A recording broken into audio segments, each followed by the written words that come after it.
Bablu voice के देखने और सुनने वाले प्यारे दोस्तों को मोहब्बतों भरा सलाम। प्यारे दोस्तों, एक फौजी नौकरी से तंग आ गया। सोचा ऐसा क्या काम किया जाए जिसकी बिना पर मुझे नौकरी से फारिग कर दिया जाए। अचानक उसके जहन में एक तरकीब आई और उसने अपने साथियों से कहना शुरू कर दिया कि मुझे दिखाई देना बंद हो गया है। उसे चेकअप के लिए डॉक्टर के पास ले जाया गया। डॉक्टर ने फौजी से कहा, कुर्सी पर बैठ जाओ ताकि मैं तुम्हारा चेकअप कर सकूं। फौजी बोला, कौन सी कुर्सी? मुझे तो कोई कुर्सी दिखाई नहीं दे रही। डॉक्टर ने बाजू पकड़कर सीट पर बिठाया और कहा, अब दीवार पर लगे पोस्टर से चौथी लाइन पढ़कर सुनाओ। फौजी बोला, दीवार कहाँ है? अब डॉक्टर ने सोचा, जिसे दीवार ही नजर नहीं आ रही वो पोस्टर क्या पड़ेगा। खैर, डॉक्टर साहब ने उसकी रिपोर्ट बना दी कि ये शख्स बेनाई से महरूम हो गया, लिहाजा इसे नौकरी से फारिग करके घर भेज दिया जाए। वो जवान रिपोर्ट मिलते ही अपने अफसर के पास ले गया और उसे नौकरी से फारिग कर दिया गया।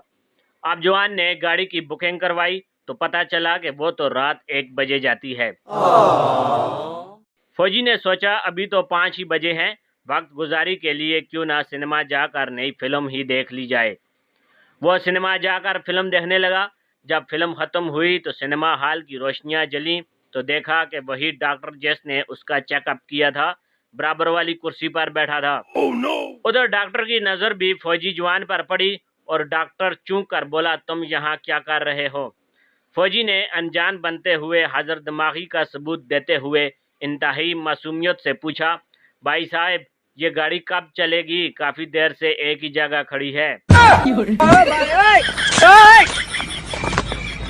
प्यारे दोस्तों, 3 मिरासी एक जगह से गुजर रहे थे कि उनकी नज़र एक बैनर पर पड़ी जिस पर लिखा था, ये जरी ज़मीन बराए फ़रोख्त है। उनमें से एक मिरासी ने कहा, क्यों ना ये जगह हम खरीद लें। दूसरे ने इस्तफसार किया, मगर हम यहाँ काश्त क्या करेंगे? तीसरे ने जवाब दिया, मकई काश्त करेंगे। पहले ने कहा, ना जी, कौन मकई दी राखी करे, हम यहाँ सब्ज़ी काश्त करेंगे। दूसरे ने कहा, सब्जी पर मेहनत भी बहुत है और पैरा उसका भी देना पड़ेगा, क्यों ना हम यहाँ गन्ने की फसल काश्त करें, खर्चा भी कम, आमदन भी खूब। तीसरे ने कहा, हाँ दुरुस्त, मगर खदशा है कि ये जो करीब में खाना बदोश बैठे हैं सारे गन्ने चूप न जान। पहले ने मशवरा दिया, क्यों ना हम खाना बदोशों की जुगियाँ जला डालें। दूसरे ने हाँ में हाँ मिलाई और तीसरे ने आगे बढ़कर जुगियों में आग लगा डाली। देखते ही देखते तमाम जुगियाँ नजरे आतिश हो गई और एक बुजुर्ग सीना को भी करते हुए जुगियों से निकला और सवाल किया, हमारा कसूर क्या था? तीनों यक ज़बां होकर बोले, हुण चूप ना। चुपदा नहीं, चुप चुप हुण और चुप चुपदा नहीं।